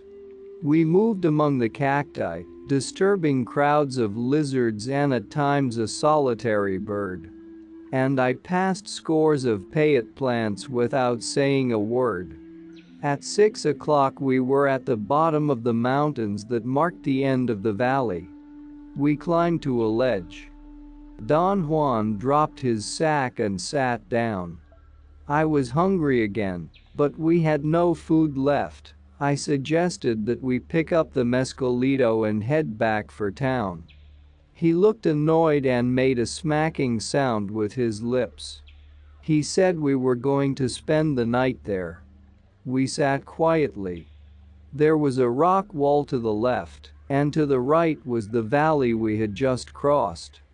It extended for quite a distance, and seemed to be wider than, and not so flat as, I had thought. Viewed from the spot where I sat, it was full of small hills and protuberances. "Tomorrow we will start walking back," Don Juan said without looking at me, and pointing to the valley. "We will work our way back and pick him as we cross the field. That is, we will pick him only when he is in our way. He will find us and not the other way around. He will find us if he wants to." Don Juan rested his back against a rock wall and, with his head turned to his side, continued talking as though another person were there besides myself. "One more thing. Only I can pick him. You will perhaps carry the bag, or walk ahead of me, I don't know yet. But tomorrow you will not point at him as you did today. I am sorry, Don Juan. It is all right. You didn't know. Did your benefactor teach you all this about mescalito?" "No. Nobody has taught me about him." It was the protector himself who was my teacher. Then Mescalito is like a person to whom you can talk? No, he isn't. How does he teach, then? He remained silent for a while. Remember the time when you played with him? You understood what he meant, didn't you? I did. That is the way he teaches. You did not know it then, but if you had paid attention to him, he would have talked to you. When? When you saw him for the first time. He seemed to be very annoyed by my questioning. I told him I had to ask all these questions because I wanted to find out all I could. Don't ask me. He smiled maliciously. Ask him. The next time you see him, ask him everything you want to know. Then Mescalito is like a person you can talk. He did not let me finish. He turned away, picked up the canteen, stepped down from the ledge, and disappeared around the rock. I did not want to be alone there, and even though he had not asked me to go along, I followed him. We walked for about 500 feet to a small creek. He washed his hands and face and filled up the canteen. He swished water around in his mouth, but did not drink it. I scooped up some water in my hands and drank, but he stopped me and said it was unnecessary to drink. He handed me the canteen and started to walk back to the ledge. When we got there, we sat again facing the valley with our backs to the rock wall. I asked if we could build a fire. He reacted as if it was inconceivable to ask such a thing. He said that for that night we were Mescalito's guests and he was going to keep us warm. It was already dusk. Don Juan pulled 2 thin cotton blankets from his sack, threw one into my lap, and sat cross-legged with the other one over his shoulders. Below us the valley was dark, with its edges already diffused in the evening mist. Don Juan sat motionless facing the payette field. A steady wind blew on my face. The twilight is the crack between the worlds, he said softly, without turning to me. I didn't ask what he meant. My eyes became tired. Suddenly I felt elated. I had a strange, overpowering desire to weep. I lay on my stomach. The rock floor was hard and uncomfortable, and I had to change my position every few minutes. Finally I sat up and crossed my legs, putting the blanket over my shoulders. To my amazement, this position was supremely comfortable, and I fell asleep. When I woke up, I heard Don Juan talking to me. It was very dark. I could not see him well. I did not understand what he said, but I followed him when he started to go down from the ledge. We moved carefully, or at least I did, because of the darkness. We stopped at the bottom of the rock wall. Don Juan sat down and signaled me to sit at his left. He opened up his shirt and took out a leather sack, which he opened and placed on the ground in front of him. It contained a number of dried payette buttons. After a long pause, he picked up one of the buttons. He held it in his right hand, rubbing it several times between the thumb and the first finger as he chanted softly. Suddenly he let out a tremendous cry. Ahee! It was weird, unexpected. It terrified me. Vaguely I saw him place the payette button in his mouth and begin to chew it. After a moment he picked up the whole sack, leaned towards me, and told me in a whisper to take the sack, pick out one mescalito, put the sack in front of us again, and then do exactly as he did. I picked a payette button and rubbed it as he had done. Meanwhile he chanted, swaying back and forth. I tried to put the button into my mouth several times, but I felt embarrassed to cry out. Then, as in a dream, an unbelievable shriek came out of me. Ahee! For a moment I thought it was someone else. Again I felt the effects of a nervous shock in my stomach. I was falling backwards. I was fainting. I put the pay it button into my mouth and chewed it. After a while Don Juan picked up another from the sack. I was relieved to see that he put it into his mouth after a short chant. He passed the sack to me, and I placed it in front of us again after taking one button. This cycle went on 5 times before I noticed any thirst. I picked up the canteen to drink, but Don Juan told me just to wash my mouth and not to drink or I would vomit. I swished the water around in my mouth repeatedly. At a certain moment drinking was a formidable temptation, and I swallowed a bit of water. Immediately my stomach began to convulse. I expected to have a painless and effortless flowing of liquid from my mouth, as had happened during my first experience with payet, but to my surprise, I had only the ordinary sensation of vomiting. It did not last long, however. Don Juan picked up another button and handed me the sack, and the cycle was renewed and repeated until I had chewed 14 buttons. By this time all my early sensations of thirst, cold, and discomfort had disappeared. In their place I felt an unfamiliar sense of warmth and excitation. I took the canteen to freshen my mouth, but it was empty. "Can we go to the creek, Don Juan?" The sound of my voice did not project out, but hit the roof of my palate, bounced back into my throat, and echoed to and from between them. The echo was soft and musical, and seemed to have wings that flapped inside my throat. Its touch soothed me. I followed its back and forth movements until it had vanished. I repeated the question. My voice sounded as though I was talking inside a vault. Don Juan did not answer. I got up and turned in the direction of the creek. I looked at him to see if he was coming, but he seemed to be listening attentively to something. He made an imperative sign with his hand to be quiet. "A bottle is already here," he said. I had never heard that word before, and I was wondering whether to ask him about it when I detected a noise that seemed to be a buzzing inside my ears. The sound became louder by degrees until it was like the vibration caused by an enormous bull roarer.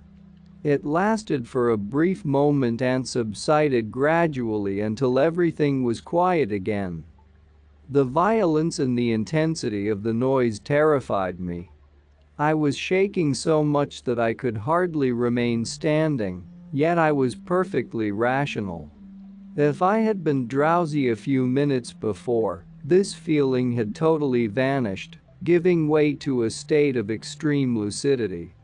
The noise reminded me of a science fiction movie in which a gigantic bee buzzed its wings coming out of an atomic radiation area. I laughed at the thought. I saw Don Juan slumping back into his relaxed position. And suddenly the image of a gigantic bee accosted me again. It was more real than ordinary thoughts. It stood alone, surrounded by an extraordinary clarity. Everything else was driven from my mind. This state of mental clearness, which had no precedence in my life, produced another moment of terror. I began to perspire. I leaned toward Don Juan to tell him I was afraid. His face was a few inches from mine. He was looking at me, but his eyes were the eyes of a bee. They looked like round glasses that had a light of their own in the darkness. His lips were pushed out, and from them came a pattering noise. Peta peta peta. I jumped backward, nearly crashing into the rock wall. For a seemingly endless time I experienced an unbearable fear. I was panting and whining. The perspiration had frozen on my skin, giving me an awkward rigidity. Then I heard Don Juan's voice saying, "Get up. Move around. Get up." The image vanished and again I could see his familiar face. "I'll get some water," I said after another endless moment. My voice cracked. I could hardly articulate the words. Don Juan nodded yes. As I walked away, I realized that my fear had gone as fast and as mysteriously as it had come. Upon approaching the creek, I noticed that I could see every object in the way. I remembered I had just seen Don Juan clearly, whereas earlier I could hardly distinguish the outlines of his figure. I stopped and looked into the distance, and I could even see across the valley. Some boulders on the other side became perfectly visible.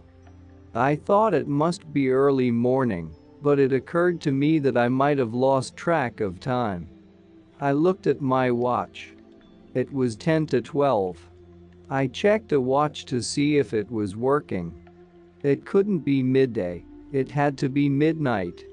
I intended to make a dash for the water and come back to the rocks, but I saw Don Juan coming down, and I waited for him. I told him I could see in the dark. He stared at me for a long time without saying a word. If he did speak, perhaps I did not hear him, for I was concentrating on my new unique ability to see in the dark. I could distinguish the very minute pebbles in the sand. At moments everything was so clear it seemed to be early morning, or dusk. Then it would get dark, then it would clear again. Soon I realized that the brightness corresponded to my heart's diastole, and the darkness to its systole. The world changed from bright to dark to bright again with every beat of my heart. I was absorbed in this discovery when the same strange sound that I had heard before became audible again. My muscles stiffened. "Anuktal," as I heard the word this time, "is here," Don Juan said. I fancied the roar so thunderous, so overwhelming, that nothing else mattered. When it had subsided, I perceived a sudden increase in the volume of water. The creek, which a minute before had been less than a foot wide, expanded until it was an enormous lake. Light that seemed to come from above it touched the surface as though shining through thick foliage. From time to time the water would glitter for a second gold and black. Then it would remain dark, lightless, almost out of sight, and yet strangely present. I don't recall how long I stayed there just watching, squatting on the shore of the Black Lake. The roar must have subsided in the meantime, because what jolted me back to reality was again a terrifying buzzing. I turned around to look for Don Juan. I saw him climbing up and disappearing behind the rock ledge. Yet the feeling of being alone did not bother me at all. I squatted there in a state of absolute confidence and abandonment. The roar again became audible. It was very intense, like the noise made by a high wind. Listening to it as carefully as I could, I was able to detect a definite melody. It was a composite of high-pitched sounds, like human voices, accompanied by a deep bass drum. I focused all my attention on the melody, and again noticed that the systole and diastole of my heart coincided with the sound of the bass drum and with the pattern of the music. I stood up and the melody stopped. I tried to listen to my heartbeat, but it was not detectable. I squatted again, thinking that perhaps the position of my body had caused or induced the sounds. But nothing happened. Not a sound. Not even my heart. I thought I had had enough, but as I stood up to leave, I felt a tremor of the earth. The ground under my feet was shaking. I was losing my balance. I fell backwards and remained on my back while the earth shook violently. I tried to grab a rock or a plant, but something was sliding under me. I jumped up, stood for a moment, and fell down again. The ground on which I sat was moving, sliding into the water like a raft. I remained motionless, stunned by a terror that was, like everything else, unique, uninterrupted, and absolute. I moved through the water of the black lake perched on a piece of soil that looked like an earthen log. I had the feeling I was going in a southerly direction, transported by the current. I could see the water moving and swirling around. It felt cold and oddly heavy to the touch. I fancied it alive. There were no distinguishable shores or landmarks, and I can't recall the thoughts or the feelings that must have come to me during this trip. After what seemed like hours of drifting, my raft made a right angle turn to the left, the east. It continued to slide on the water for a very short distance and unexpectedly rammed against something. The impact threw me forward. I closed my eyes and felt a sharp pain as my knees and my outstretched arms hit the ground. After a moment I looked up. I was lying on the dirt. It was as though my earthen log had merged with the land. I sat up and turned around. The water was receding. It moved backward, like a wave in reverse, until it disappeared. I sat there for a long time, trying to collect my thoughts and resolve all that had happened into a coherent unit. My entire body ached. My throat felt like an open sore. I had bitten my lips when I landed. I stood up. The wind made me realize I was cold. My clothes were wet. My hands and jaws and knees shook so violently that I had to lie down again. Drops of perspiration slid into my eyes and burned them until I yelled with pain. After a while I regained a measure of stability and stood up. In the dark twilight, the scene was very clear. I took a couple of steps. A distinct sound of many human voices came to me. They seemed to be talking loudly. I followed the sound. I walked for about 50 yards and came to a sudden stop. I had reached a dead end. The place where I stood was a corral formed by enormous boulders. I could distinguish another row, and then another, and another, until they merged into the sheer mountain. From among them came the most exquisite music. It was a fluid, uninterrupted, eerie flow of sounds. At the foot of one boulder I saw a man sitting on the ground, his face turned almost in profile. I approached him until I was perhaps 10 feet away, then he turned his head and looked at me. I stopped. His eyes were the water I had just seen. They had the same enormous volume, the sparkling of gold and black. His head was pointed like a strawberry, his skin was green, dotted with innumerable warts. Except for the pointed shape, his head was exactly like the surface of the payet plant. I stood in front of him, staring. I couldn't take my eyes away from him. I felt he was deliberately pressing on my chest with the weight of his eyes. I was choking. I lost my balance and fell to the ground. His eyes turned away. I heard him talking to me. At first his voice was like the soft rustle of a light breeze. Then I heard it as music, as a melody of voices, and I knew it was saying, "What do you want?" I knelt before him and talked about my life, then wept. He looked at me again. I felt his eyes pulling me away, and I thought that moment would be the moment of my death. He signaled me to come closer. I vacillated for an instant before I took a step forward. As I came closer, he turned his eyes away from me and showed me the back of his hand. The melody said, "Look." There was a round hole in the middle of his hand. "Look." said the melody again. I looked into the hole and I saw myself. I was very old and feeble and was running stooped over, with bright sparks flying all around me. Then 3 of the sparks hit me, 2 in the head and 1 in the left shoulder. My figure, in the hole, stood up for a moment until it was fully vertical, and then disappeared together with the hole. Mescalito turned his eyes to me again. They were so close to me that I heard them rumble softly with that peculiar sound I had heard many times that night. They became peaceful by degrees until they were like a quiet pond rippled by gold and black flashes.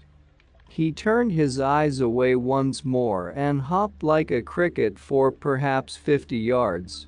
He hopped again and again, and was gone. The next thing I remember is that I began to walk.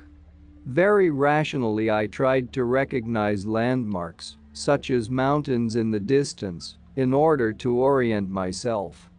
I had been obsessed by cardinal points throughout the whole experience, and I believed that north had to be to my left. I walked in that direction for quite a while before I realized that it was daytime, and that I was no longer using my night vision. I remembered I had a watch and looked at the time. It was 8 o'clock. It was about 10 o'clock when I got to the ledge where I had been the night before. Don Juan was lying on the ground asleep. "Where have you been?" he asked. I sat down to catch my breath. After a long silence he asked, "Did you see him?" I began to narrate to him the sequence of my experiences from the beginning, but he interrupted me, saying that all that mattered was whether I had seen him or not. He asked how close to me Mescalito was. I told him I had nearly touched him. That part of my story interested him. He listened attentively to every detail without comment, interrupting only to ask questions about the form of the entity I had seen, its disposition, and other details about it. It was about noon when Don Juan seemed to have had enough of my story. He stood up and strapped a canvas bag to my chest. He told me to walk behind him and said he was going to cut Mescalito loose, and I had to receive him in my hands and place him inside the bag gently. We drank some water and started to walk. When we reached the edge of the valley, he seemed to hesitate for a moment before deciding which direction to take. Once he had made his choice, we walked in a straight line. Every time we came to a payet plant, he squatted in front of it and very gently cut off the top with his short, serrated knife.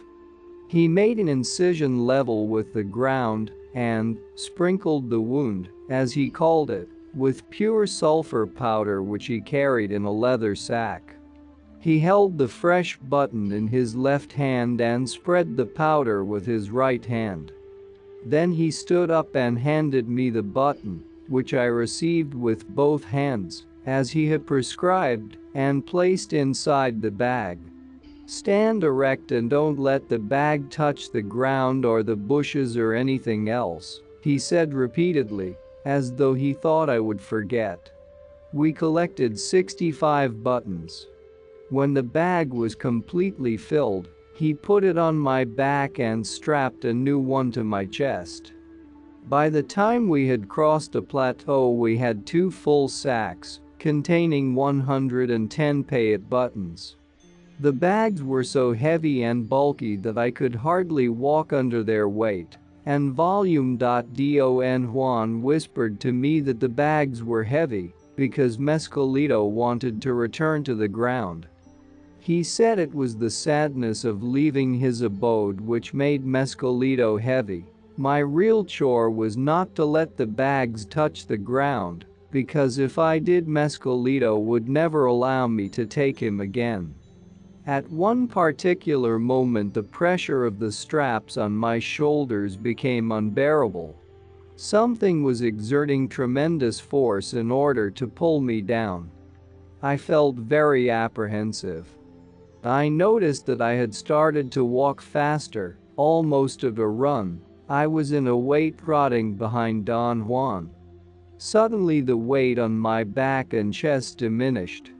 The load became spongy and light. I ran freely to catch up with Don Juan, who was ahead of me. I told him I did not feel the weight any longer. He explained that we had already left Mescalito's abode.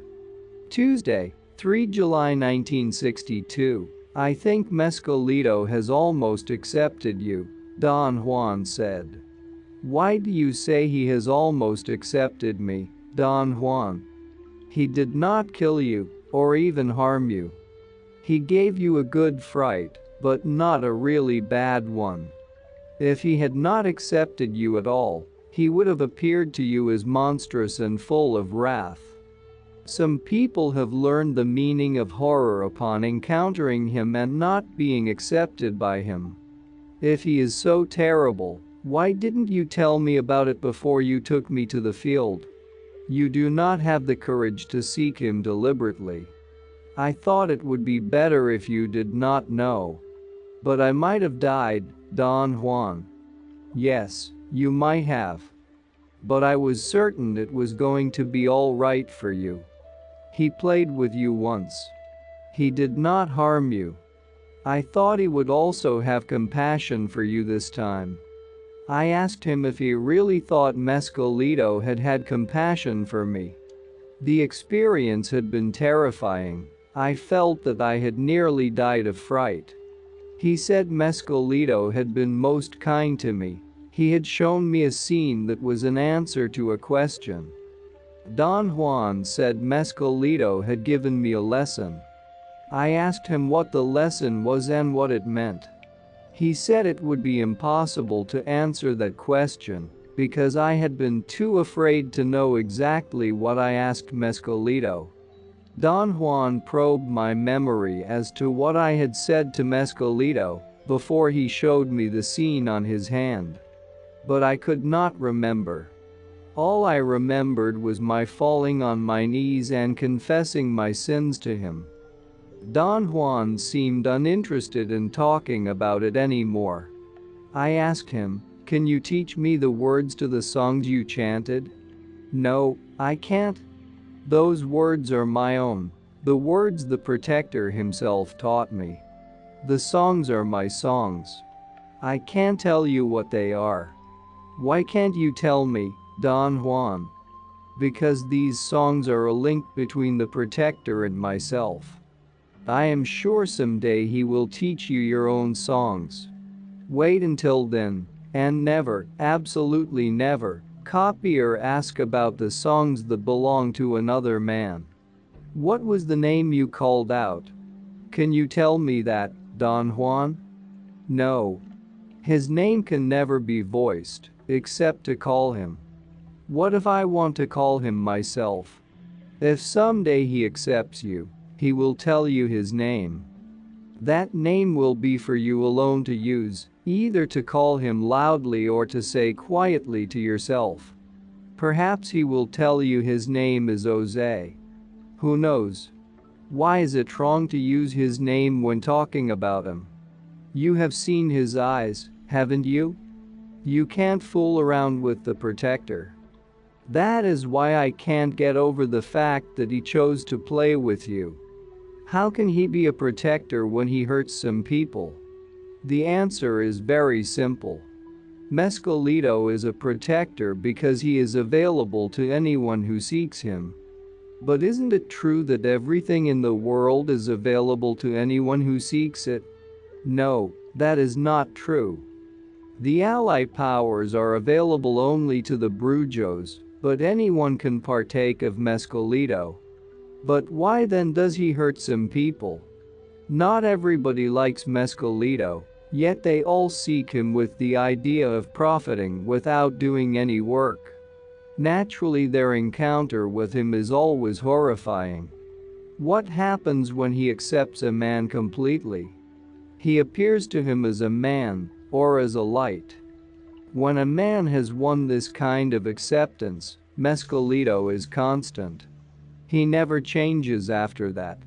Perhaps when you meet him again he will be a light, and someday he may even take you flying and reveal all his secrets to you. What do I have to do to arrive at that point, Don Juan? You have to be a strong man, and your life has to be truthful. What is a truthful life? A life lived with deliberateness, a good, strong life. And that's not all. Our experts and regular viewers respond to all comments. Also check if you forgot to subscribe and set your bell to receive notifications about new audiobooks and other useful self-development materials that we release regularly. Join in the discussions, don't forget to give likes and, if possible and inspired, support the development of the channel financially. All useful links will be in the description and the first attached comment. Goodness, love and wisdom to all. And now move on to watch the next part of the video at the links below, or choose something from the playlists of the channel and those you see on the screen.